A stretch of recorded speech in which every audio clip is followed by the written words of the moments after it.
नमस्कार बच्चों, जय माता दी। प्रकाश का परावर्तन अध्याय में दर्पण की लंबाई, इस बिंदु पर आज हम चर्चा करेंगे। आपकी पुस्तक में एक ऐसा चित्र दिया होगा, इसमें आप देख रहे होंगे, है ना। एक व्यक्ति है जो एक दर्पण के समक्ष खड़ा हुआ है। यह व्यक्ति भी हो सकता है या कोई वस्तु भी हो सकती है। दर्पण को यहाँ नाम दिया गया है M और M डैश, और व्यक्ति की ऊंचाई है H से लेकर F तक। इसको अपना प्रतिबिंब H डैश और F डैश दर्पण के पार्श्व भाग में प्राप्त हो रहा है। तो यह क्या इसको अपने लंबाई के समान ही दर्पण की आवश्यकता है या उससे छोटे दर्पण की आवश्यकता है, या किसी व्यक्ति को अपनी पूर्ण लंबाई के प्रतिबिंब को देखने के लिए कितने लंबे दर्पण की आवश्यकता हो सकती है, इसकी चर्चा आज हम यहाँ पर करेंगे। ठीक है, तो चलिए सबसे पहले देखते हैं कि यह जो व्यक्ति है, इसके सर के पास में जो उच्चतम बिंदु है H, यहाँ पर आपको उच्चतम बिंदु क्या दिख रहा है, H, यहाँ से एक किरण आपतित हो रही है और वह दर्पण के P बिंदु पर आकर गिर रही है। ठीक है, तो इस तरीके से एक रेखा हमको कौन सी प्राप्त हो रही है, HP, जो कि हमारी कौन सी किरण है, आपतित किरण है। HP हमारी कौन सी किरण है, आपतित किरण। तो चलिए हम इसे नोट कर लेते हैं।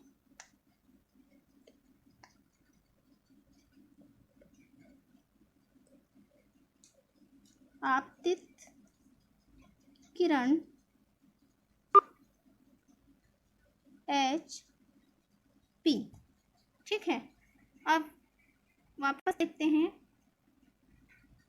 यह P बिंदु से टकराकर और वापस परावर्तित हो जाती है। ठीक है, वही जो हमारी आपतित किरण थी वह दर्पण पर कौन से बिंदु से टकराती है, P बिंदु से टकराती है और वापस परावर्तित होती है तथा E बिंदु पर आकर जो है आपतित होती है नेत्र पे। ठीक है, तो हमको परावर्तित किरण प्राप्त होती है। हमारी परावर्तित किरण का क्या नाम होगा, एक हमको परावर्तित किरण प्राप्त हो गई, परावर्तित किरण, जो हमको कौन से बिंदु पर प्राप्त हुई थी, E बिंदु पर, और कहाँ से चली थी, P बिंदु से। तो PE ये क्या हो गई, हमारी परावर्तित किरण हो गई। इन दोनों किरणों के सहयोग से उस व्यक्ति के सर के भाग का प्रतिबिंब जो है हमको प्राप्त होता है। ठीक है, तथा यहाँ पर अब जैसे कि नेत्र के पास यहाँ E बिंदु है, E बिंदु पर वह किरण आकर पड़ रही है और कहाँ से चल रही थी, H बिंदु से चल रही थी, और कौन से बिंदु पर जाकर टकरा रही थी, P बिंदु पर। तो यहाँ देखिए इन तीनों बिंदुओं के मध्य में एक क्या बन रहा है, त्रिभुज बन रहा है, जिसका नाम क्या है, HPE। तो ये हमको क्या प्राप्त हो गया, यहाँ पर एक त्रिभुज जो है प्राप्त हो गया। आइए फिर से चित्र में चल के देखते हैं। यहाँ देखिए चित्र में सर वाले भाग को तो हमने देख लिया कि सर वाले भाग में हमारा HPE त्रिभुज के माध्यम से H डैश पर, कहाँ पर उसको अपनी इमेज प्राप्त हो रही है, सर की, H डैश पर उस व्यक्ति को अपने सर की इमेज प्राप्त हो रही है।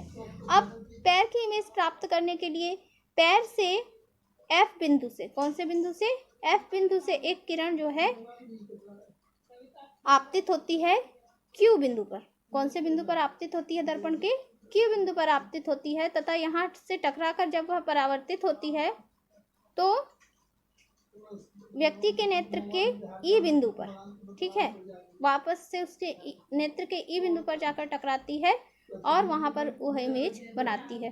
तो इस तरीके से उस व्यक्ति के पैरों की इमेज प्राप्त करने के लिए एक आपतित किरण हमको पैरों की ओर प्राप्त हो रही है। अगर हम आपतित किरणों को एक क्रमांक दे दें,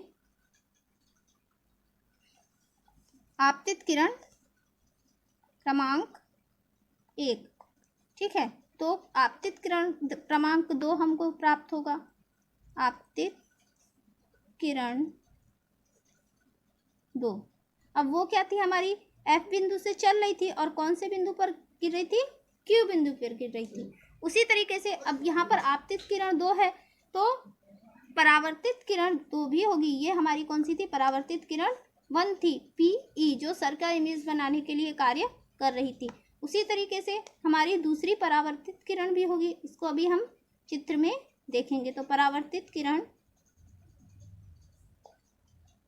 2, अब इसको देखते हैं। यहाँ से वापस में हम अपने चित्र में आ गए। तो चित्र में देखिए कि यह परावर्तित किरण तो हमारी कौन सी थी, Q है ना। दूसरा कलर प्रयोग कर देते हैं एक बार समझने के लिए। कौन सी थी, Q और E। ठीक, तो वापस से इसको नोट कर लेते हैं हम लोग, जिससे भूल ना जाए। परावर्तित किरण क्रमांक 2 हमारी कौन सी थी, Q बिंदु से परावर्तित हो रही है और कौन से बिंदु पर जाकर गिर रही है, E। ठीक, अब वहाँ चित्र में देखिए, जैसे पहले परावर्तन में हमको एक त्रिभुज प्राप्त हुआ था HEP, उसी तरीके से दूसरे परावर्तन में भी हमको एक त्रिभुज प्राप्त हो रहा है। तो यहाँ चित्र में आप लोग देख सकते हैं कि जो हमारा बिंदु F है और बिंदु Q है और बिंदु E है, यह तीनों मिलके यहाँ पर एक त्रिभुज का निर्माण कर रहे हैं। ठीक है, तो इस त्रिभुज का नाम क्या होगा, FQE। चलिए त्रिभुज का नाम को हम लोग नोट कर लेते हैं। ठीक है, तो हमारा त्रिभुज क्रमांक 1 क्या था, HPE, और अब हमारा त्रिभुज क्रमांक 2 हमको प्राप्त हो गया है, जो किसकी इमेज बनाने का काम कर रहा है, पैरों की। ठीक, व्यक्ति के सर की इमेज और पैर की इमेज। तो पैर की इमेज बनाने के लिए जो त्रिभुज हमारा काम कर रहा है वो कौन सा है, FQE। यहाँ पर देखिए E क्या है, दोनों स्थितियों में कॉमन बिंदु है। E क्या है, दोनों स्थितियों में कॉमन बिंदु है। हमारे त्रिभुज का नाम है FQE और यह है त्रिभुज क्रमांक 2। ठीक है, अब यहाँ देखिए जो त्रिभुज क्रमांक 1 है, इसका P बिंदु से अगर हम HE, कौन सा दो बिंदु है हमारा, HE जो आधार है, अगर P कौन सा बिंदु था हमारा, आपतन बिंदु। P हमारा क्या था, आपतन बिंदु, जिस पर किरण आकर गिर रही थी। उसी तरीके से Q भी हमारा क्या था, आपतन बिंदु। ठीक, तो यहाँ P पर से अगर हम HE रेखा पर एक अभिलंब डालते हैं P बिंदु से, तो वह HE रेखा को 2 बराबर भागों में विभाजित करती है और इस अभिलंब के बिंदु को नाम दे देते हैं R। तो HE रेखा को हमने 2 बराबर भागों में बांट दिया है, HR और RE। उसी तरीके से दूसरे त्रिभुज में भी देखते हैं कि यहाँ पर Q क्या है, हमारा आपतन बिंदु है। इस आपतन बिंदु से अगर हम EF रेखा पर एक अभिलंब डालते हैं, तो EF रेखा को यह अभिलंब 2 बराबर भागों में विभाजित कर देता है। अब मान लो इसको हम नाम दे देते हैं S। तो EF रेखा 2 बराबर भागों में ES और SF विभाजित हो गई है। ठीक है, इतना समझ में आ गया आप लोगों को, आप लोग इसको नोट कर सकते हो। अब यहाँ पर वापस चित्र में देखते हैं, हम पहले ही जानते थे कि HP क्या है, हमारी आपतित किरण है, और PE क्या है, हमारी परावर्तित किरण है। उसी प्रकार FQ क्या है, हमारी आपतित किरण है, और QE क्या है, हमारी परावर्तित किरण है। जहाँ हमने नोट किया था वहाँ पर एक बार और इसको देख लेते हैं। ठीक है, तो ये देखिए आपतित किरण क्या थी हमारी, HP, जो सर का इमेज बनाने के लिए आपतित हो रही थी, उस वहीं से टकराकर परावर्तित किरण क्या थी हमारी, PE। उसी तरीके से दूसरी आपतित किरण हमारी क्या थी, जो पैर का इमेज बना रही थी, FQ, और दूसरी परावर्तित किरण क्या थी हमारी, QE। ठीक, वापस से इमेज में देखते हैं, यहाँ पर जो E बिंदु है वो HE और EF के मध्य में क्या है, एक कॉमन बिंदु है। तो हम इसको और किस तरीके से लिख सकते हैं,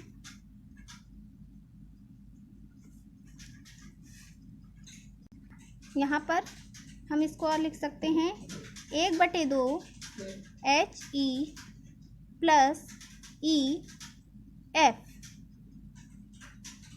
अथवा, क्योंकि ई क्या है, दोनों स्थानों में कॉमन बिंदु है एच एफ रेखा पर, तो इसको लिख सकते हैं 1/2 एच एफ। अब आपको कुछ याद आ रहा है, एच एफ हमारा क्या था, व्यक्ति की लंबाई, व्यक्ति की लंबाई। और इस व्यक्ति की लंबाई के ही इक्वल हमने क्या लिया था, इसके इक्वल हमने क्या लिया था, दर्पण लिया था। और दर्पण की लंबाई हमारी कितनी थी, एम एम डैश। तो मतलब अगर हम एच एफ के स्थान पर में एच एफ के स्थान पर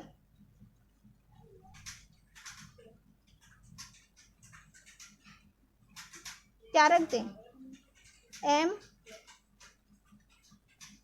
एम डैश रख दें, ठीक है। 1/2 एच एफ के स्थान पर क्या रख दें, एम डैश रख दें, तो P Q equal 1/2 M dash. मतलब वह व्यक्ति की कुल जितनी लंबाई है, दर्पण की लंबाई हमको कितनी चाहिए होगी, उसकी आधी चाहिए होगी, ठीक है। तो इस तरीके से हम लिख सकते हैं, सूत्र को ऐसे भी लिख सकते हैं कि दर्पण की लंबाई बराबर 1/2 व्यक्ति की लंबाई। अब मान लेते हैं कोई व्यक्ति है, एक प्रश्न बना के देखते हैं, ठीक है। कोई व्यक्ति है जिसकी लंबाई कितनी है, 150 सेंटीमीटर है, तो उसको अपनी पूरी इमेज देखने के लिए कितने लंबे दर्पण की आवश्यकता पड़ेगी, कितने बड़े दर्पण की आवश्यकता पड़ेगी। व्यक्ति की लंबाई कितनी है, 150 सेंटीमीटर, तो दर्पण की लंबाई कितनी होगी, तो इस सूत्र में रख दीजिए। दर्पण की लंबाई हमको नहीं पता है, व्यक्ति की लंबाई कितनी है, 150 सेंटीमीटर, कितना आ गया, 75 सेंटीमीटर, कितना आ गया, 75 सेंटीमीटर, 75 सेंटीमीटर। मतलब 150 सेंटीमीटर लंबे व्यक्ति को अपना पूरा प्रतिबिंब देखने के लिए कितने लंबे दर्पण की आवश्यकता पड़ेगी, 75 सेंटीमीटर लंबे दर्पण की आवश्यकता पड़ेगी। तो इस सरल सूत्र से आप किसी भी व्यक्ति या वस्तु के लिए उसका पूरा इमेज देखने के लिए कितने लंबे दर्पण की अधिकतम आवश्यकता पड़ेगी, वह आप ज्ञात कर सकते हैं। तो आशा है आपको यह वीडियो अच्छे से समझ में आया होगा। हमारे चैनल को ज़्यादा से ज़्यादा लाइक कीजिए, सब्सक्राइब कीजिए और शेयर कीजिए, जिससे आप जैसे और भैया बहन और जो प्रतियोगी परीक्षाओं की तैयारी कर रहे हैं वो लोग इसका लाभ उठा सकें। धन्यवाद।